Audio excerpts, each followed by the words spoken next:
As with many hill towns, it is surrounded by walls. And this wasn't done because they had nothing else to do and plenty of money. This was to defend themselves from other stronger city-states, which didn't always work. Siena, like other Tuscan hill towns, was first settled in the time of the Etruscans, about 900 to 400 BC, when it was inhabited by a tribe called the Siena. And as always, I ask for forgiveness on my pronunciations. Then it became a Roman town called Siena, which means Julia, and it was founded at the site during the time of Emperor Augustus, so it might have had something to do with Julius Caesar.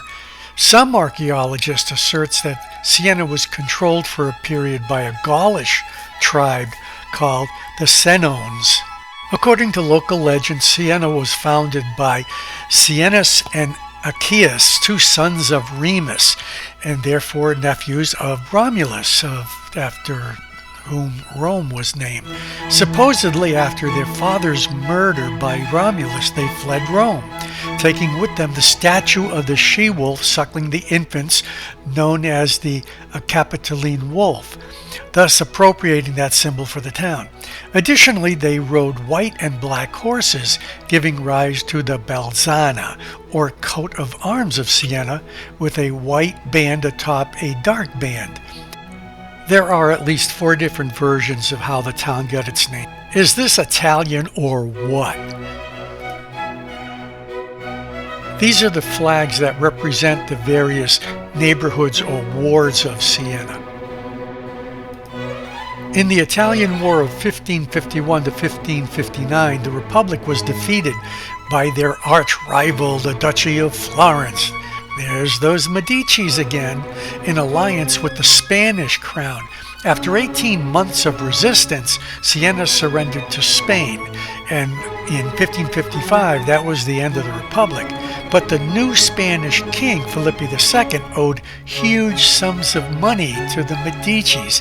Gotta love those bankers. And they ceded Siena to the Grand Duchy of Tuscany, to which it belonged until the unification of Italy in the 19th century. Behind this statue is the oldest operating bank in the world, over 541 years old.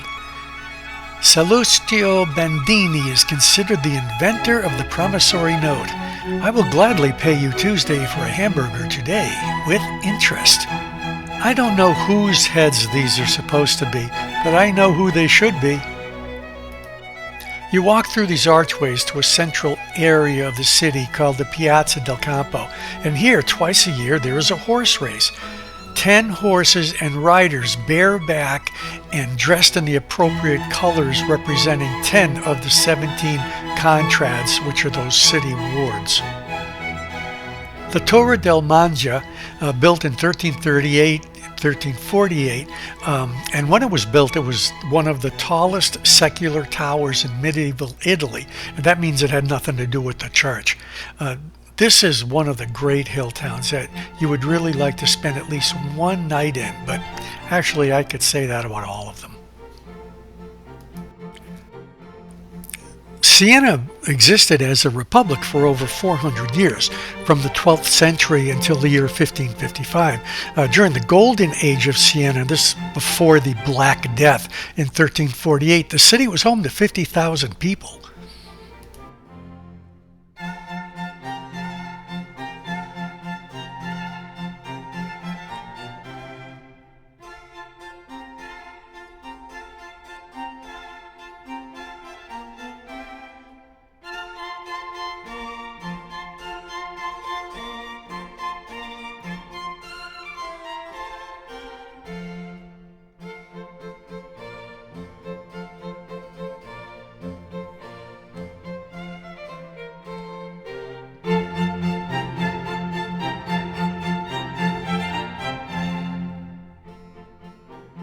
This is the Siena Duomo. The cathedral is in the form of a Latin cross with a slightly projecting dome and bell tower.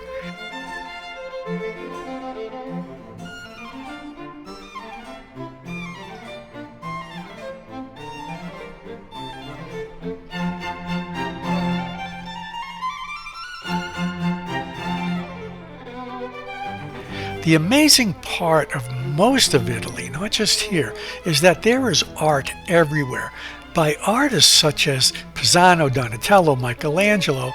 At the time, they were just artists for hire. And it just doesn't matter how big or small the church is or how remote the area is. These columns are this big.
Siena is an amazing place to visit.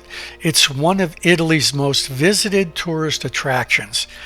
It's famous for its cuisine, its art, its museums, its medieval landscape, and that Palio, which is that horse race that's held twice a year.